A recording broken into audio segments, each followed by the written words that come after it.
National Herald मामले में कांग्रेस की कार्यकारी अध्यक्ष सोनिया गांधी और सांसद राहुल गांधी से 70 घंटे से ज्यादा लंबी पूछताछ के बावजूद अभी तक ईडी किसी तरह का घोटाला नहीं ढूंढ पाई है।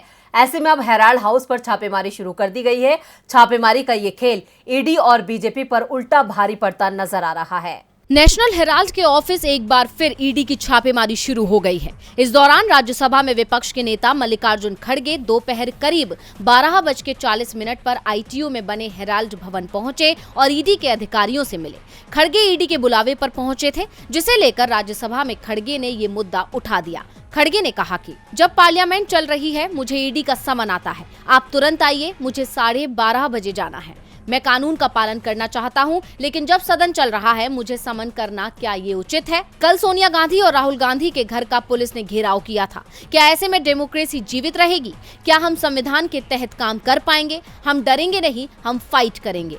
ईडी को लेकर संसद के उच्च सदन में बीजेपी फंसती नजर आई। खड़गे और पीयूष गोयल के बीच जोरदार बहस हुई। इससे पहले राहुल गांधी ने भी ईडी को लेकर पीएम मोदी और बीजेपी पर निशाना साधा। राहुल गांधी ने कहा कि सुनिए बात, हम नरेंद्र मोदी से नहीं डरते, समझ गए बात, कर लें जो करना है, कुछ फर्क नहीं पड़ेगा। जो हमारा काम है देश की रक्षा करना, लोकतंत्र की रक्षा करना, देश का सौहार्द बनाए रखना, वो मेरा काम है और वो मैं करता रहूंगा।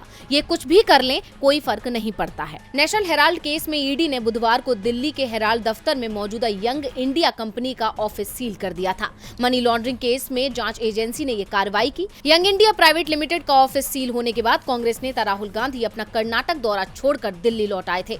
मंगलवार को ही ईडी की टीम ने सुबह से देर शाम तक नेशनल हेराल्ड के दिल्ली, मुंबई और कोलकाता समेत 16 ठिकानों पर छापेमारी की थी। ये कार्रवाई सोनिया और राहुल से लंबी पूछताछ के बाद की गई थी।